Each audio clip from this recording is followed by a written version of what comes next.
Talker versus listener. Talker versus listener is inspired by the book How to Win Friends and Influence People by Dale Carnegie. What do you think is better, being a talker or being a listener? And then I mean particularly in relationships. If your goal is to have a good relationship with somebody, this could be, for example, a customer or your client, is it more convenient to talk or to listen? I think you guessed it right, being a good listener is obviously better. Of course you could argue, but for selling you need to be great in talking. But this isn't really true. You need to be great in social intelligence. And yeah, it's very handy when you can talk really well, but this only goes up if you know when to talk and when to shut up. So therefore, Dale Carnegie says, you need to let the other person do a great deal of the talking. The first reason for this is that you need to show empathy. When you're asking questions about his life, job, or even the Coca-Cola desk he has in his office, you look much more sympathetic and nicer than when you are only talking about yours. Now you seem like a very nice guy, despite that you want to sell the customer for 1 million of coffee cups. That doesn't matter, his brain won't interpret it this way. And the second reason is that people love to talk about themselves. What is more important in life than your own life? Nothing, right?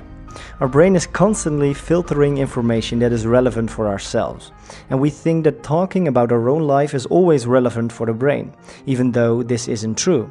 It's sometimes better to listen to someone else because he can offer some new thoughts. All the thoughts we have in our brain is nothing new. The only way to create new thoughts and different point of views on specific topics is to talk and, more importantly, listen to other people. And the third reason is that we also love to hear ourselves talking.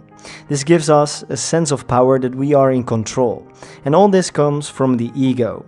We as human beings have a little voice in our head that is called the ego, where I will talk much more about in upcoming videos. But for now, the ego loves everything about us and nothing about you. Mr. Carnegie gives 2 other tips about this.